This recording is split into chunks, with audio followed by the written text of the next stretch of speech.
Hello and welcome to another episode of MMOFTW. I'm your host, Bill Murphy, and this is the week that was an MMO news. Starting right off the bat, we have some information about Crowfall that just came out this week. The devs have revealed the design and lore behind the crypt system. This is basically how you get around the worlds when you're dead. So the latest Crowfall developer diary published on the official site that provides lore and game design behind the idea of the crypts. So you'll be able to change between different characters and another, and it's entirely in the lore rather than, just logging out to a character select screen. You have bunches of created characters, sort of like your vessels for your spirit crow to go into. The eventual goal is that they're going to remove the lobby completely, with players being able to walk seamlessly from one world to the next with your avatar and all the equipment.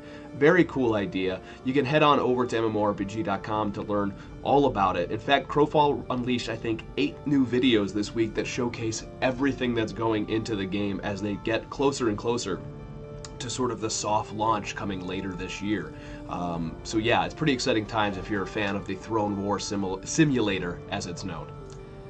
And moving to some banner year information about the Activision Blizzard earnings, they beat all Q4 2017 estimates as part of an overall massive year on the back of both Call of Duty 2 and, of course, Destiny 2. Even though so many people have been saying Destiny 2 didn't quite have the feet behind it, or the feet, maybe the feet under it, not behind it. They didn't have the staying power or the legs to kind of keep going. Lots of people, more so than in the first expansion for Destiny 1, showed up to buy the expansion, what is it called, something Osiris or whatever. They bought that expansion this year. Of course, I'm assuming this also comes into play with the fact that the PC version came out too and had to increase the overall sales of Destiny 2 tremendously. Let's not forget those loot boxes that are in there too. It doesn't really touch on World of Warcraft all that much, but it does show you that overall, Overwatch, Hearthstone, and World of Warcraft are doing really, really well. There's a huge amount of money going into the company. I think they were projected to earn $1.7 billion in Q4, but they came over in $2 billion. The company, from year over year, went from $6.6 billion in 2016 to $7 billion in 2017. That's $1 billion that this company, this conglomerate, Activision Blizzard, is earning. And much of it, surprisingly, is still on the backs of World of Warcraft and Azeroth. So I don't think we can see our adventures slowing down in that game anytime soon. And speaking of Azeroth and World of Warcraft, the limited invitation-only alpha has begun for Battle for Azeroth, the next expansion, which is due out before the end of September on live servers across the world. Both Wowhead and MMO Champion were reporting that they were in the alpha and streaming it and everything like that. We are not, however, of course.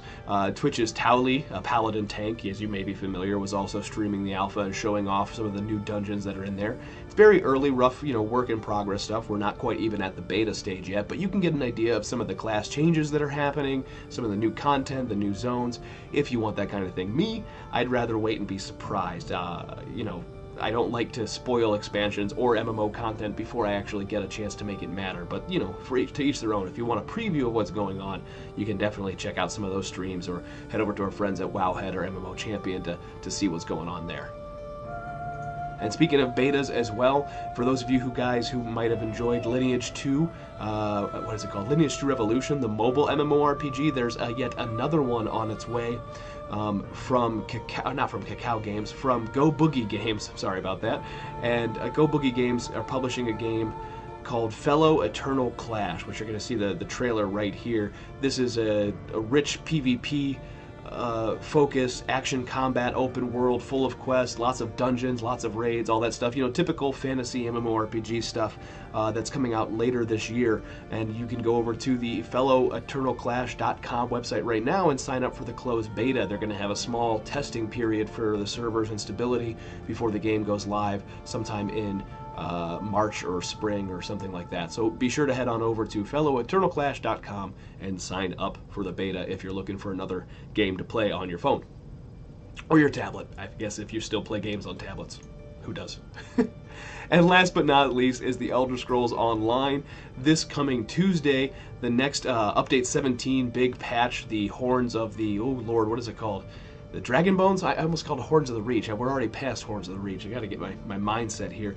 Dragonbones DLC is coming out, which includes 2 new dungeons, but the free update for everything, for everybody, doesn't matter if you're paying for the DLC or if you're a subscriber or not, you're going to get a bunch of changes to PvP, group tactics, responsive combat, synergies and things like that will be much more visually represented, so you'll kind of represented, so you'll know what they do and how to do them. You're going to get a bunch of movement speed penalty reductions when using an ability with a cast time to allow you to maneuver more during fights. This actually is really going to help those of you in the battlegrounds and PvP. Plus, the cap on AoE damage in Cyrodiil has been removed to get large groups to spread out more. It should be interesting to see how it helps. Plus, the stamina block cost has been lowered, and the block cost in enchantments will have a reduced effectiveness. So you're actually going to be able to block again, which will be very, very nice and very important. And heavy attacks also are no longer going to remove off-balance debuffs from bosses, so that's going to make bosses a little bit tougher.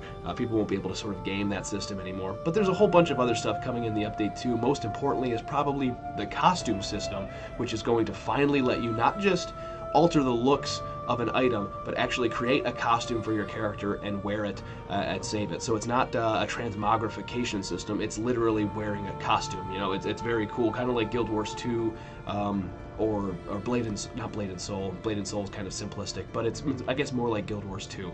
So keep an eye out for that. Everybody's going to get 1 free costume slot, and then you can buy additional costume slots with crowns if you want to have several costumes to switch out and stuff like that. And that does it for this week's MMO news. I do apologize that last week I was not around.